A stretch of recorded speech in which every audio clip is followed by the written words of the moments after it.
Good morning, everybody. It is about 20 minutes to 8 Eastern Standard Time, November the 1st of 2016.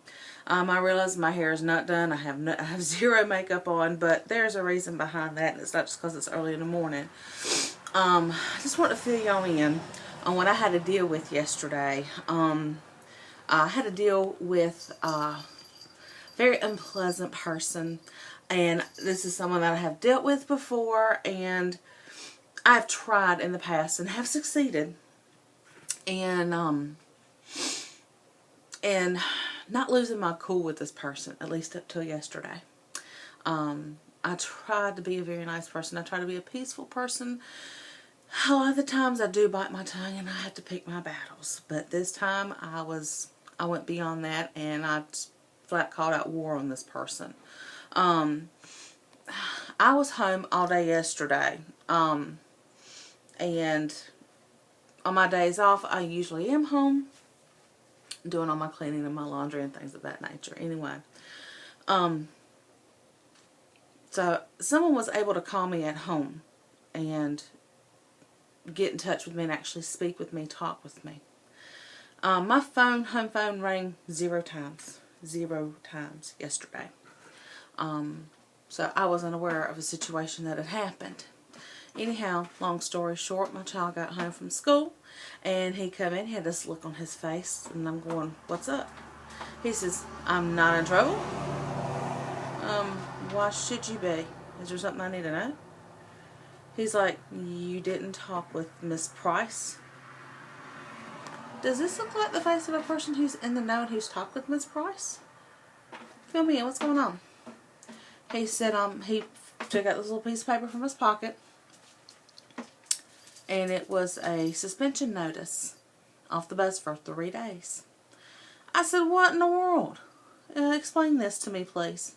And he said what had happened was that there was this girl on the school bus, and she kept hitting him with this really hard plastic rope, and he kept telling her to stop, stop, stop, stop, stop. She wouldn't stop, and so every time it would make him more and more mad. Well, this is definitely not a proud parent moment, but he never laid a hand on this girl. Never laid a hand. So I'm proud. That much I am proud of. But he dropped a bad word. He basically told her to stop it, you MFer. And I'm like, what? My jaw hit the floor, and of course I crawled his butt about using that kind of language. He ain't grown. He's still living with mom and daddy. He's in school. He's not to be using that kind of language. So we covered that aspect, and I said, wait a minute.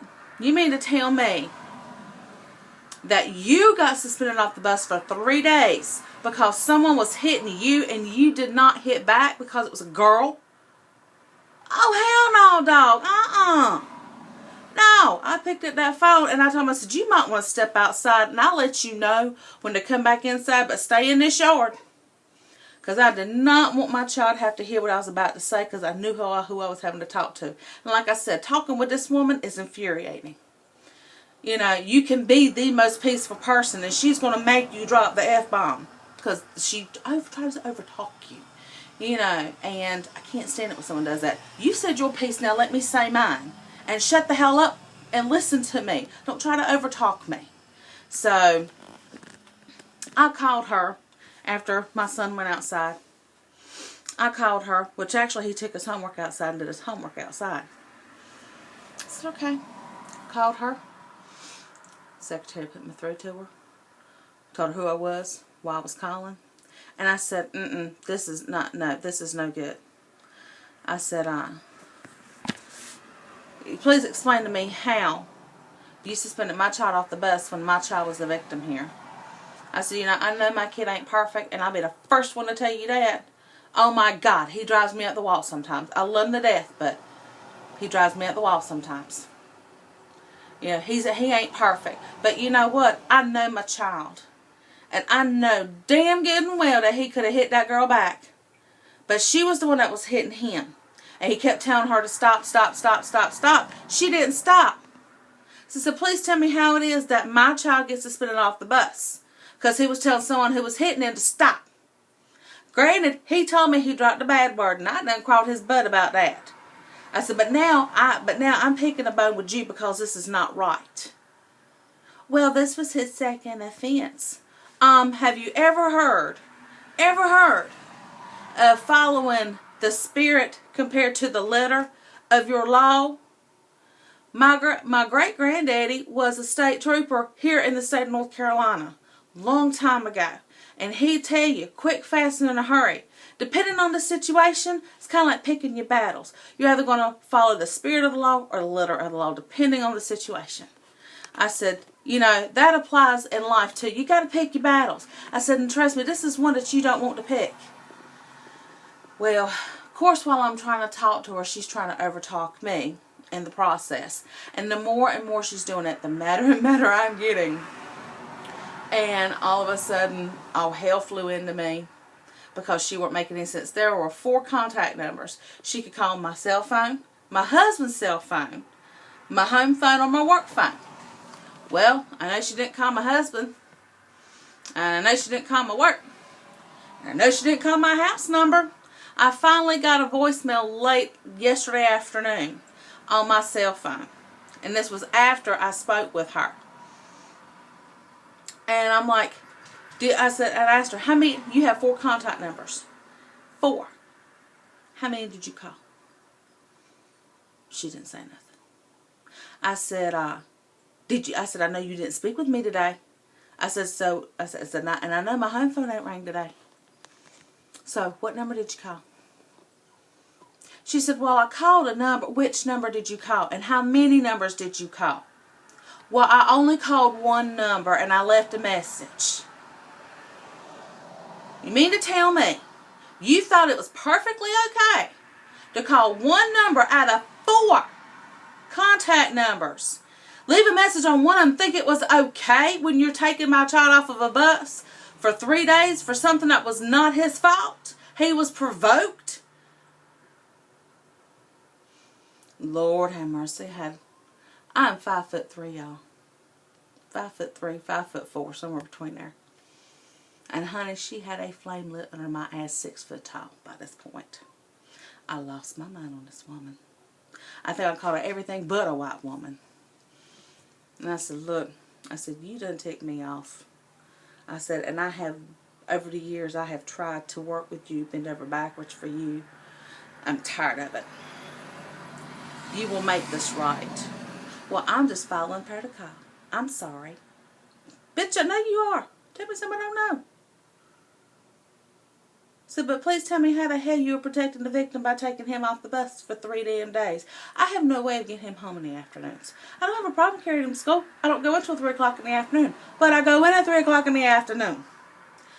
So, I told her, I said, you know what? That's fine. That's fine. I'll go to the school board about this. I'll take it right to the school board and we'll see. We'll see. I told her, I said, God bless you and have a good day. And I hung the hell up. And I turned around and looked up the number for the Wayne County School Board. Called them. The lady I need to speak to was in the meeting. I left her a voicemail message. Told her it was very urgent that she please contact me as soon as possible. And which she did. Matter of fact, after she got out of her meeting, on her way home, bless her heart, she called me. And I told her what happened. And she's over there scratching her head.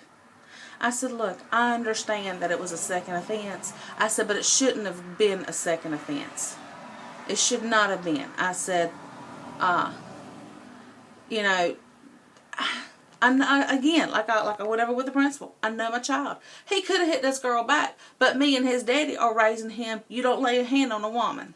You don't do it. You don't lay your hand on a female. Now his daddy will tell you, now if she puts her hands on you first and she done put herself in a man's place to the ass whooping, well, I don't really want him to start out like that. I don't. And I'm going, look, I understand your point of view, but I just don't, no. The way things are nowadays, it would not work out very well for him, unfortunately. So, anyway. She was going to go ahead and investigate this. She told me, she said, go ahead and make plans just for him for tomorrow. She goes, I will look into this first thing tomorrow morning. She said, because this does not add up. I said, you're telling me? You know, it doesn't make no sense. So we're going to see today. She's supposed to contact me today. And we will see where this, you know, where her little investigation leads to. If it comes down to that he has to ride, you know, to and from school with me until Friday morning, child, please, I'm contacting the newspapers. I'm already putting this on the internet. But this is how jacked up Wayne County schools in North Carolina is. And now the principal there, he's great. I love Mr. Smith. He's wonderful. Miss Price, however, I don't have so many very kind words for her. And I know that's not very Christian-like, and I know I've dropped a few bad words myself. But at this point, I don't care. It's not right. My child was a victim in this situation, and he's being punished. No, that's not going over too well for this mama. So, anyway, peace out. I'm gone. I got some things I got to go do this morning. And as soon as I hear back from the superintendent, I'll let you guys know what's going on.